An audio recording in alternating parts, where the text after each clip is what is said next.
What should I think about before I purchase a toy? Is it developmentally appropriate to buy my child this toy? Is it developmentally appropriate for my little girl or boy? I really do some checking before I make a purchase. Age level is important too.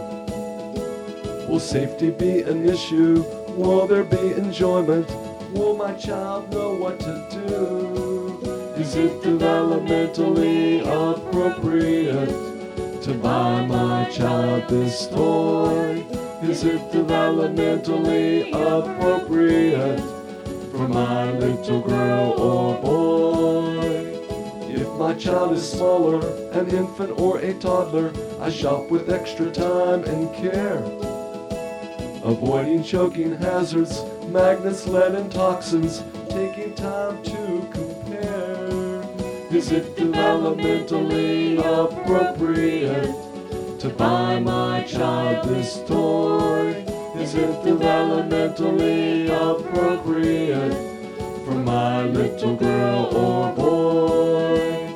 Many toys are recalled, safety is an issue. These are things I need to know. I check the Safe Kids website, reviewing all the warnings. I want my child to live and grow.